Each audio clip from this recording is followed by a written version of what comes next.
Imagine stepping into a world where every need is met. No hunger, no predators, no struggle for survival. Food flows endlessly, safe shelter abounds. You and your kind can multiply without limit.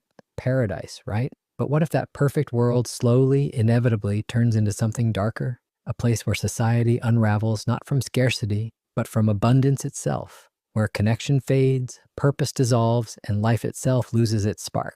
This isn't dystopian fiction.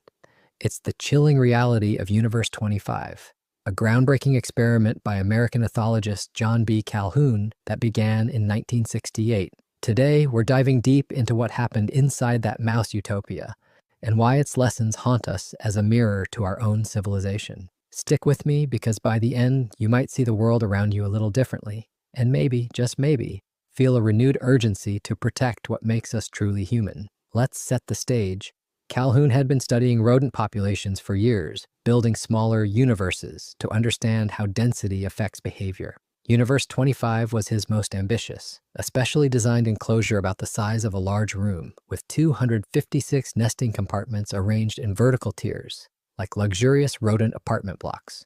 Unlimited food and water dispensers everywhere, perfect temperature control, no predators, nesting materials galore. It was engineered to comfortably support up to 4,000 mice, a true Eden. On day one, Calhoun introduced just 8 healthy mice, 4 males, 4 females, from a strong breeding line. They explored their new home cautiously at first. For the initial 100 days or so, they focused on mapping their territory, building nests, and getting comfortable. This was the strive phase, simple survival and adaptation.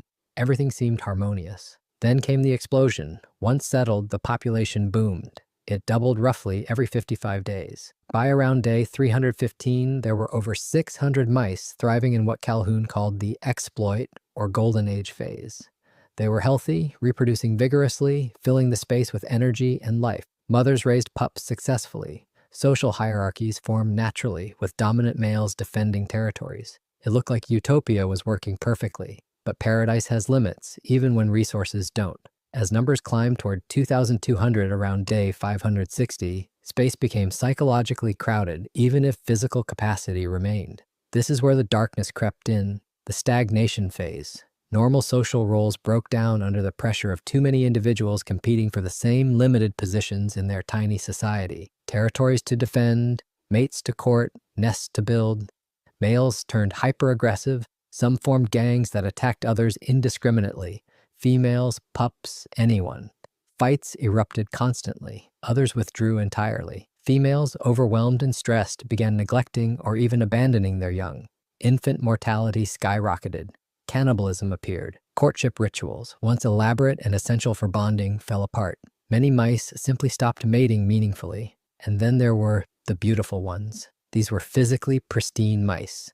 Glossy fur, no scars from fights, who spent their days obsessively grooming themselves, eating and sleeping in isolation. They avoided all social interaction, including reproduction. They had everything they needed to survive, yet opted out of life's messier, meaningful parts. Calhoun watched as these beautiful ones became more common, symbols of a profound withdrawal. This breakdown wasn't just chaos. Calhoun coined the term behavioral sink to describe it, a collapse where normal behaviors sink into dysfunction. The mice weren't starving or diseased in the classic sense. The resources were still there, but the social fabric had torn. They lost the skills and will for cooperation, parenting, and connection. By day 600, the population was plummeting. The last known conception happened around day 920, and on May 23, 1973, about 4 years and 10 months after it began, the final mouse died. Universe 25 was extinct. I remember first reading about this years ago, and it hit me personally. I thought about times in my own life when everything was fine on paper. Stable job, roof over my head, food on the table. But something felt hollow. Days blending into screens and routines, connections feeling shallower.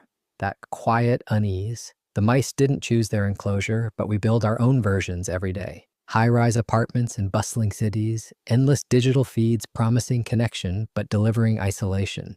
Comfort that sometimes numbs the drive to strive, create, or nurture. Calhoun's work wasn't just about mice.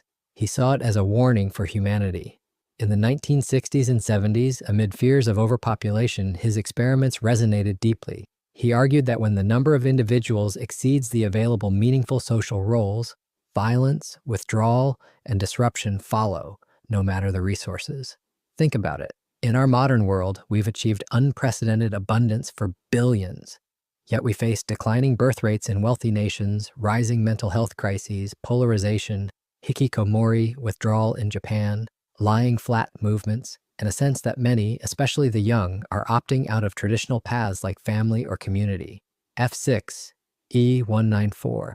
The parallels feel eerie. Overcrowded urban environments where people brush shoulders but rarely connect. Social media amplifying aggression and performative grooming, scrolling endlessly while real relationships atrophy. Elite, beautiful ones detached in their bubbles of privilege. Parents stretched thin, sometimes struggling with the demands of raising the next generation amid economic and cultural pressures. Birth rates falling not just from choice, but from a deeper societal fatigue. But here's the human touch we must hold on to. Unlike the mice, we have awareness. We can reflect, adapt, and choose differently. Calhoun himself wasn't a pure doomsayer.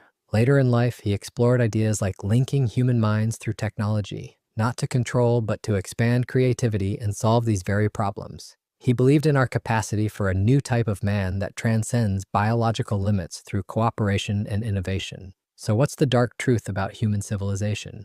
It's not that utopia inevitably destroys us. It's that without purpose, space for individuality, and strong social bonds, even abundance can lead to a slow unraveling.